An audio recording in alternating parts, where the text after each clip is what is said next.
This is CNN Tonight. I'm Don Lemon. The President of the United States is racist. A lot of us already knew that. Today, President Trump, talking with lawmakers in the Oval Office about immigrants from Haiti, from El Salvador, and Africa, said, and I quote, "Why are we having all these people from shithole countries come here?" But you know who he did say he would welcome here? He said the U.S. should bring in more people from countries like Norway.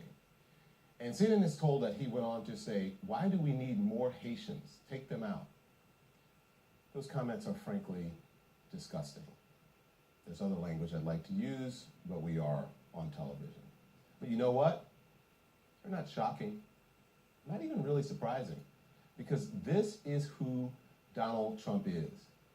This is what he thinks. Apparently we have to go through this repertoire every time he says something like this or exhibits some racist behavior.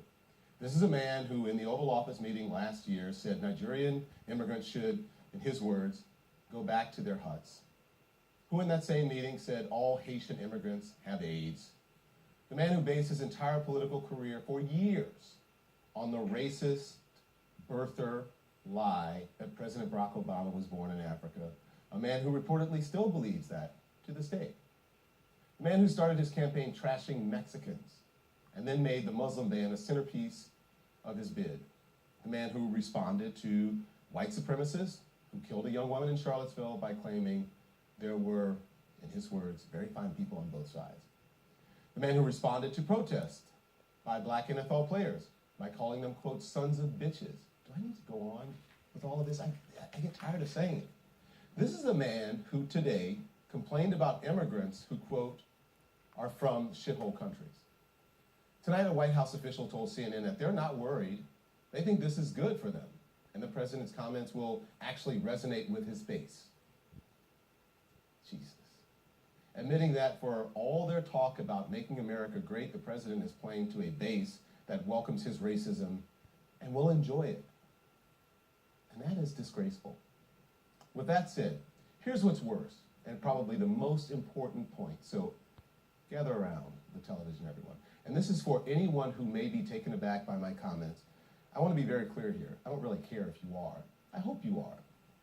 For years now, it has been 2.5 years since he officially entered the political arena.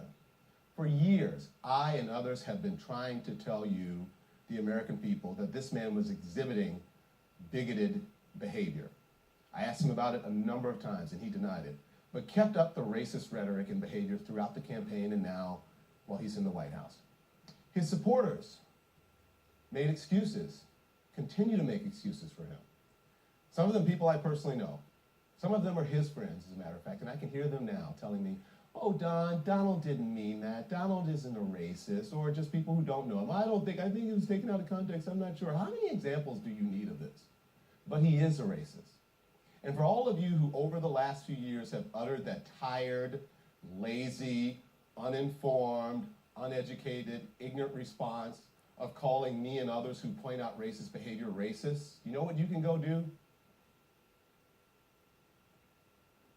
I can't say that, but you can go read a book, a history book, because you might learn that people from some of those shithole countries were slaves who were brought here by force to help build this country, and then start your learning process from there. You also might want to do some self-examination.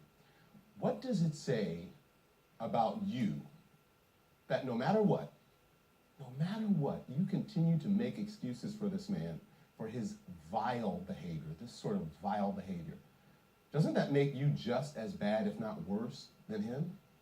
And I have to be honest, I was not shocked that Donald Trump reportedly called the majority of black and Hispanic countries or continents shitholes. I wasn't shocked. I'm not. I'm really not outraged by it.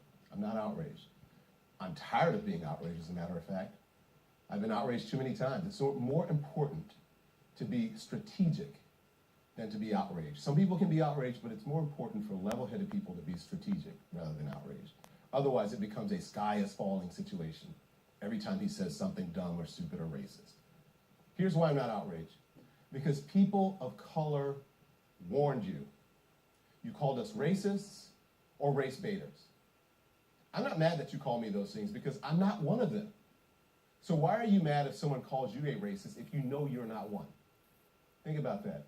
If you know you're not a racist, then why are you mad about it when someone calls out racism? What does that say about you? You know what those black and brown folks who you call racists are saying now? They're saying you bought it, you own it. And as we say in the South, you know what this means. Bless your heart. I want to bring in now senior political commentators Charles Blow and Maria Cardona, Republicans.